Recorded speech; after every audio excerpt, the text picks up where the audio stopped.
Sebelum mendengarkan firman Tuhan, mari kita bersatu di dalam doa. Bapa kami yang di surga, dikuduskanlah namamu, datanglah kerajaan-Mu, jadilah kehendak-Mu di bumi seperti di surga. Kami sungguh mengucap syukur Tuhan atas segala kasih dan anugerah Tuhan yang Kau curahkan kepada kami senantiasa hari lepas hari. Pada saat ini kami ingin mendengarkan suara-Mu, kami rindu mendengarkan firman-Mu Tuhan. Kiranya Tuhan bersabda kepada kami melalui hamba-Mu ini ya Tuhan. Biarlah firman-Mu kiranya yang meneguhkan hati kami ya Tuhan, yang menguatkan iman kami ya Tuhan, dan mengajari kami ya Tuhan. Terima kasih ya Tuhan, kami siapkan hati dan pikiran kami untuk kami bersama-sama mendengarkan firman-Mu. Terima kasih Tuhan Yesus, dalam nama Yesus kami berdoa. Amin. Salam. Kita akan buka Alkitab kita dari Efesus pasal yang keempat ayat 20 sampai 24. Efesus pasal 4 ayat 20 sampai 24. Saya akan membacakannya, Bapak Ibu Saudara yang terkasih. Boleh menyimaknya di dalam Alkitabnya masing-masing. Tetapi kamu bukan demikian.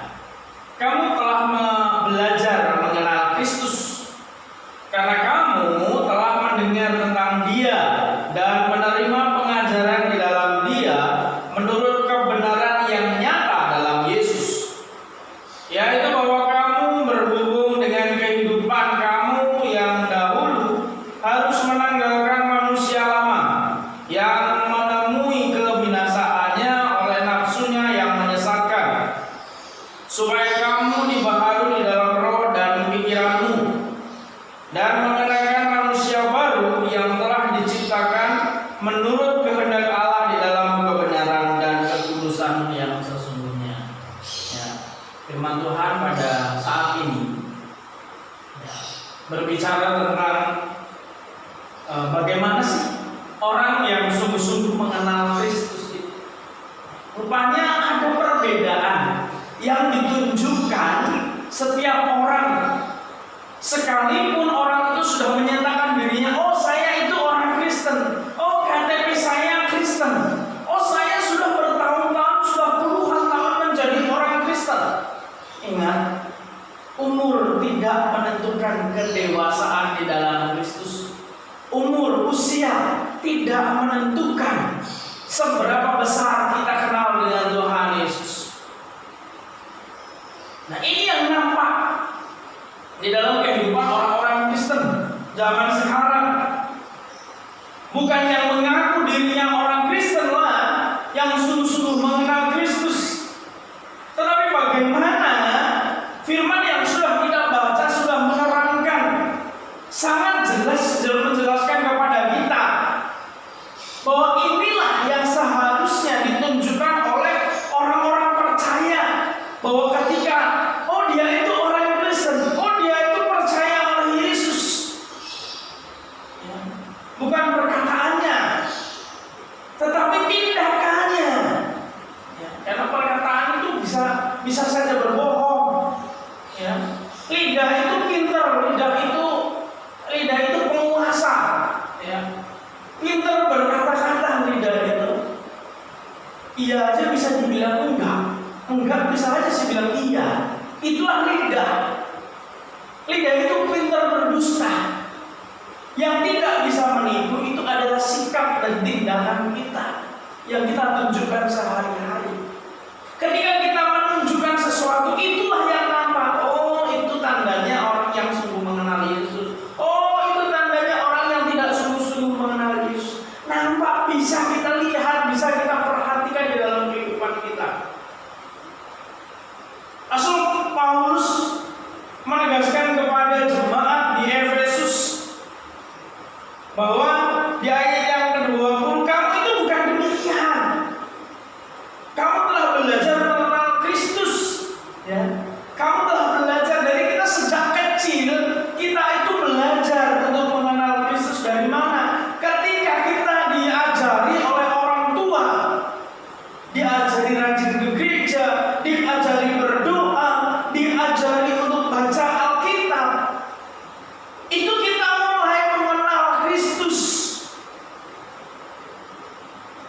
Jadi inilah tandanya ketika seseorang itu sungguh-sungguh mengenal Kristus adalah di ayat 21. Karena kamu telah mendengar tentang Dia dan menerima pengajaran di dalam Dia.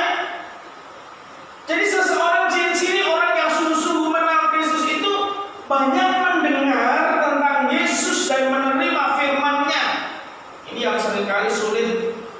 Ini juga sulit dilakukan oleh orang-orang Kristen. Mendengar tentang Dia. Ya, mendengar tentang Dia itu berarti selalu ingin mendengarkan firman Tuhan, selalu haus untuk mendengarkan, ingin rindu mendengarkan suara Tuhan. Ya. Kalau membaca dalam hati itu tidak mendengarkan suara Tuhan.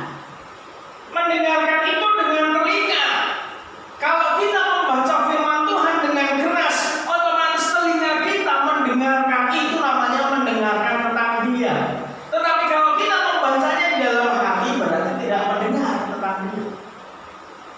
Mendengar itu bukan dalam hati, tetapi mendengar menggunakan telinga. Dikatakan bahwa di dalam Yohanes 10 ayat 27, domba-dombaku mendengarkan suaraku dan aku mengenal mereka dan mereka mengikuti aku. Ya. Dalam artian domba-dombaku, Yesus katakan bahwa kita itu adalah domba.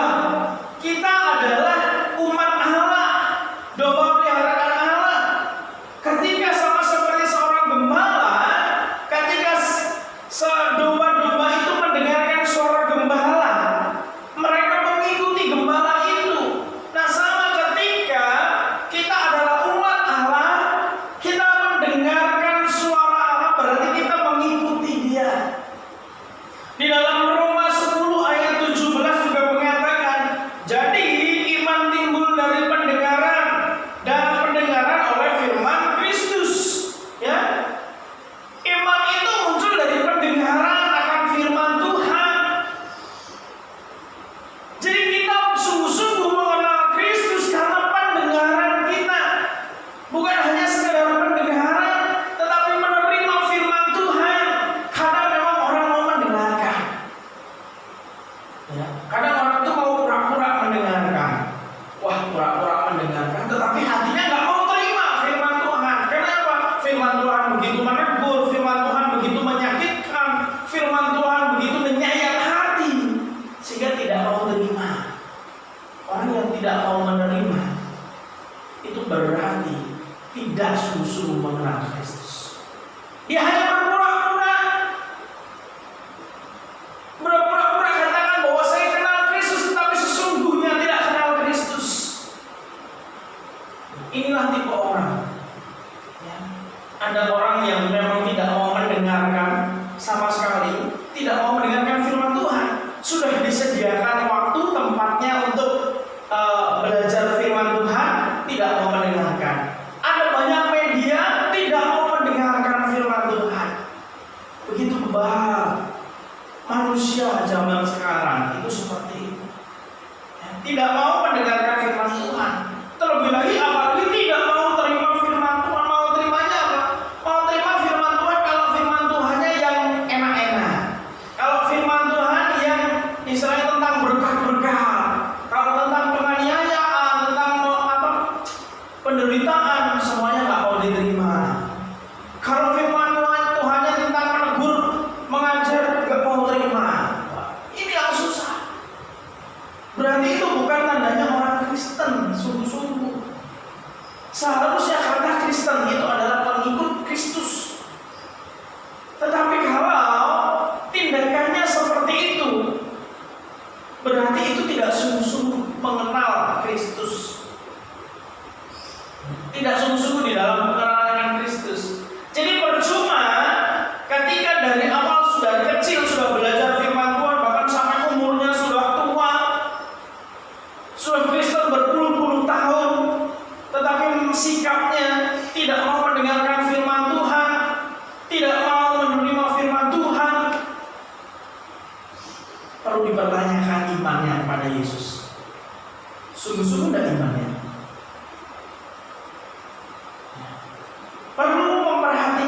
diri kita masing-masing.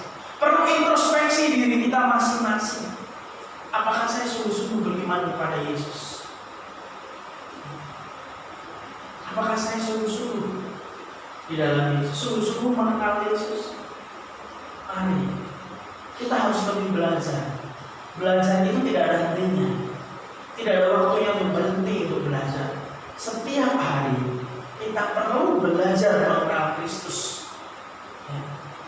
Setiap hari kita terus belajar di dalam mengenal Kristus melalui firman-Nya. Rindulah untuk mendengarkan suara Tuhan.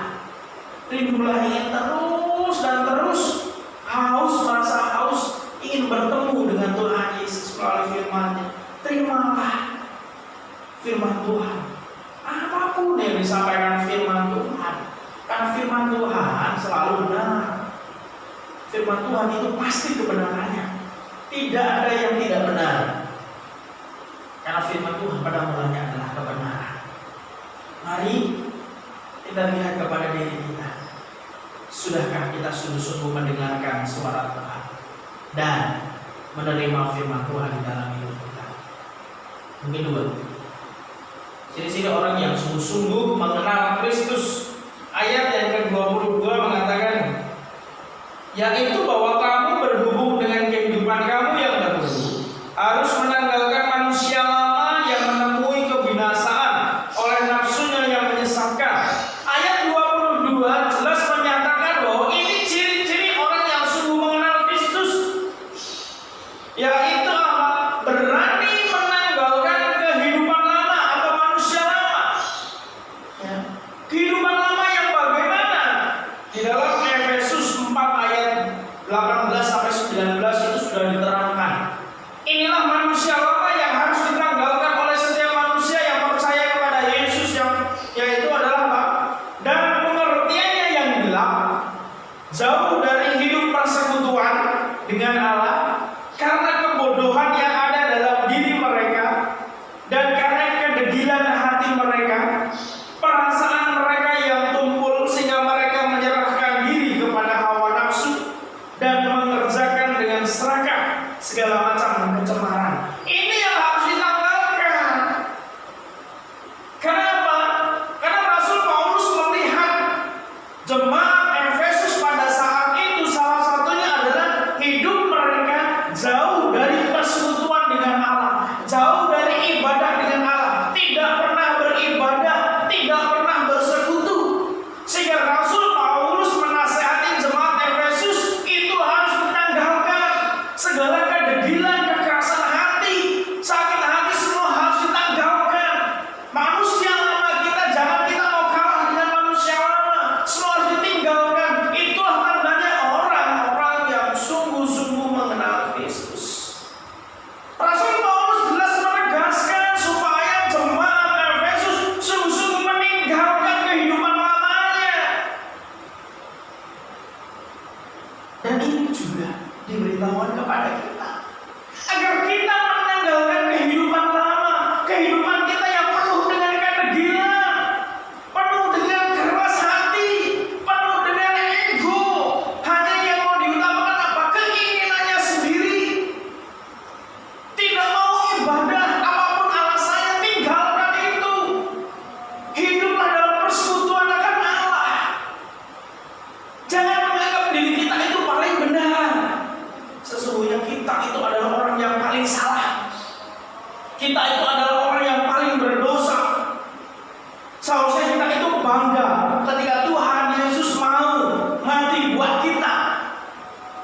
Tuhan Yesus menyambut kita orang yang berdosa. Tinggalkan semua dosa-dosa kita, segala kedegilan hati kita. Kalau Tuhan mau menjalin hubungan kita dengan baik, mari melalui ibadah, melalui persekutuan dengan Allah, dengan saudara-saudara seiman, kita mengalah dengan baik. Rasul Paulus jelas katakan kepada jemaat Efesus, jangan begila hati, jangan keras hati. Tinggalkan semua kehidupan lama kita. Kalau kita masih melakukan hal ini, sekalipun umur kita sudah tua, berarti itu bukan pengikut Kristus yang sungguh-sungguh, tidak mengenal Allah dengan sungguh-sungguh, masih blok, masih kosong. Mari belajar sungguh-sungguh dalam mengenalkan Kristus. Maka kita bisa kok meninggalkan kehidupan lama kita. Kita sanggup dengan Allah itu pasti. Mari di poin yang ketiga ini, di ayat yang ke-23 menyatakan, supaya kamu dibaharui di dalam roh dan pikiran, berserah di dalam pembaharuan Allah di dalam roh dan pikiran. Ya, kita harus sungguh-sungguh berserah kepada Allah, sebab roh kita dan pikiran kita akan diperbaharui kalau kita sungguh-sungguh menyerahkan diri kita kepada Allah. Tetapi kalau kita tidak sungguh-sungguh menyerahkan hidup kita kepada Allah, maka hidup kita tidak akan diperbaharui. Mari, semuanya itu berawal dari hati dan pikiran kita. Kalau hati dan pikiran kita tidak diperbaharui, masih mengikuti kehidupan lama, masih memikirkan kehidupan lama, masih memikirkan semua tentang kehidupan di dunia ini, maka hidup kita tidak diperbaharui, karena kita tidak berserah kepada Tuhan.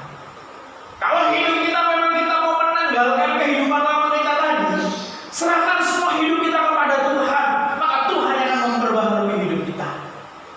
Tetapi kalau kita tidak menyerahkan seluruh hidup kita berkata bahwa aku bisa, aku mampu kok dengan kekuatanku sendiri, maka kita tidak akan pernah meninggalkan kehidupan lama, bahkan hidup kita tidak akan diperbaharui oleh Allah. Ya cuma itu aja, hidup itu aja, karena kita nggak berserah kepada Tuhan.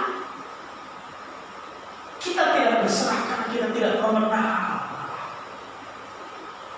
Tetapi kalau kita orang yang sungguh-sungguh mengenal Kristus, berarti kita adalah orang-orang yang berserah penuh kepada Tuhan, berserah penuh kepada rancangan Tuhan, bahwa Tuhan Allah itu punya rancangan yang luar biasa dalam hidup kita. Mari berserah penuh kepada Tuhan dalam rancangan hidup. Yang keempat, ayat 24 mengatakan, dan mengenakan manusia baru yang telah diciptakan menurut kehendak Allah di dalam kebenaran dan kekudusan yang sesungguhnya. Yang keempat itu bertekad untuk mengenakan manusia baru atau kehidupan baru. Di dalam 2 Korintus 5 ayat 17, jadi siapa yang ada di dalam Kristus, ia adalah ciptaan baru. Yang lama sudah berlalu, sesungguhnya yang baru sudah datang. Sangat jelas sekali, bahkan Rasul Paulus juga menyampaikan firman Tuhan kepada jemaat Korintus seperti itu, supaya mereka mengenakan manusia baru, memiliki kehidupan yang baru. Jelas menekankan siapa yang ada di dalam Kristus. Jadi kalau ini Rasul Paulus menegur, mengingatkan kepada jemaat Efesus agar mereka sungguh-sungguh mengenakan manusia baru. Ketika menanggalkan kehidupan lama, buatlah manusia baru, kenakanlah manusia baru. Sama seperti seseorang yang pulang dari ladang, pulang dari sawah, bajunya penuh dengan keringat, bajunya penuh dengan lumpur, kotoran. Kemudian setelah pulang dari ladang, istilahnya itu yang kita kenakan itu adalah manusia lama. Kita diperbaharui, kita berserah kepada Tuhan. Tuhan, hidupku ini kuserahkan padamu, perbaharuilah di dalam Tuhan. Istilahnya setelah pulang dari ladang, mandi bersih, pakai sabun, pakai sampo, wah semua wangi. Setelah itu, mau nggak kita pakai baju itu lagi?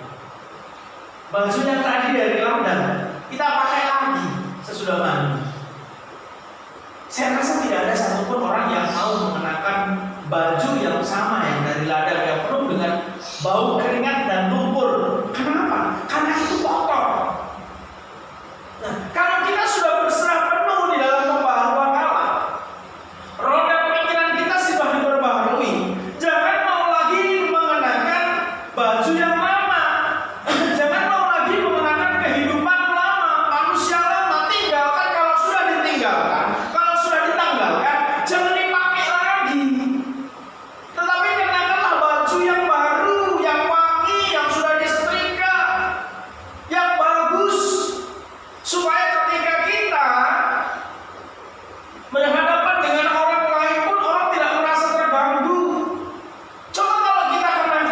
Kita aja terganggu loh mengenakan baju kotor lagi, apalagi orang di sekitar kita merasa terganggu. Maka dari itu sama dengan kehidupan kita. Kalau kita sudah berserah, kita percaya kepada Tuhan Yesus, ya kenakan manusia baru. Kalau kita sudah berkomitmen, aku ikut Tuhan Yesus, ya tetap setialah mengikut Tuhan Yesus. Lakukanlah apa yang Tuhan Yesus lakukan. Kita harus memperbarui hidup kita. Kita hidup di dalam Kristus seperti bagaimana Yesus hidup. Lakukanlah, bukan sebaliknya. Ya, manusia-manusia baru harus kita kenakan. Jadi kalau kita kedegilan hati kita, rasa keras kepala kita sudah ditinggalkan, kita diperbaharui di dalam Tuhan, jangan itu dilakukan lagi. Tetapi marilah kita kenakan manusia baru yang tadi awalnya keras kepala jadi lembut hati, yang tadi awalnya egois jadi suka berbagi, yang tadi awalnya suka marah jadi pemat ramah, jadi lembut. Tadi awalnya ngomongin orang jadi dia tidak pernah ngomongin orang. Ketika tadi itu mau ngambil milik orang lain jadi mau berbagi dengan orang lain. Ya, kalau sudah mengenakan, kalau sudah percaya kepada Yesus, manusia lama tinggalkan, kenakan manusia baru dalam Kristus. Jangan mengenakan manusia lama, tetapi marilah kita berubah. Kita ikuti apa yang Tuhan Yesus, apa yang firman Tuhan katakan kepada kita. Itulah tandanya orang-orang yang sungguh-sungguh mengenal Yesus. Jadi ada 4 poin ciri-ciri orang yang nampak. Nah, ciri-ciri orang yang kita bisa lihat bagaimana dia sungguh-sungguh mengenal Yesus. Tadi yang pertama apa? Banyak mendengar tentang dia dan menerima firman-Nya.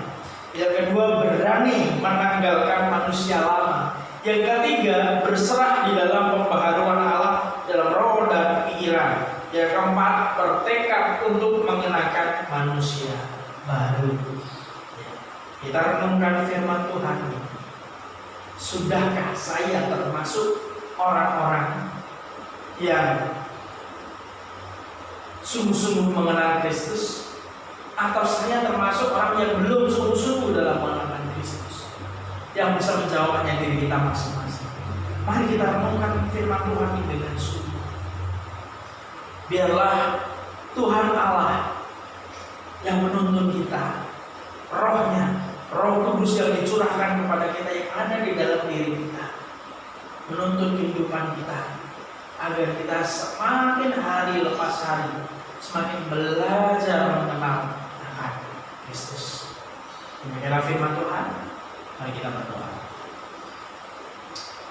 Tuhan Allah Bapa kami di dalam kerajaan surga, Engkau Allah yang mulia, Engkau Allah yang kekal, Engkau Raja damai, Engkau Allah yang hidup. Kami bersyukur buat firman-Mu pada saat ini Kau sampaikan kepada kami. Ajari kami Tuhan untuk menjadi pelaku-pelaku firman-Mu. Sebentar kami akan berpisah satu dengan yang lain. Tuhan kiranya akan memberkati setiap jemaat-Mu.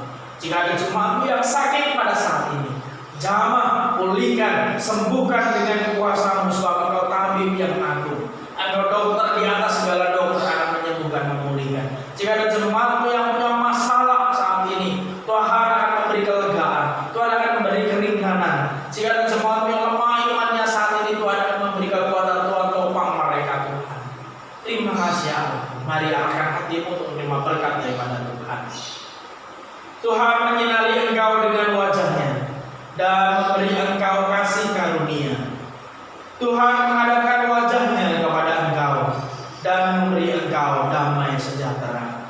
Tuhan membukakan tingkap-tingkap langit-Nya, mencurahkan berkat-berkat-Nya sampai berkelimpahan kepada engkau.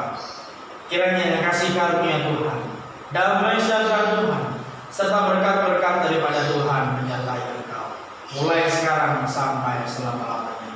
Di dalam nama Tuhan Yesus kami berdoa. Kiranya Tuhan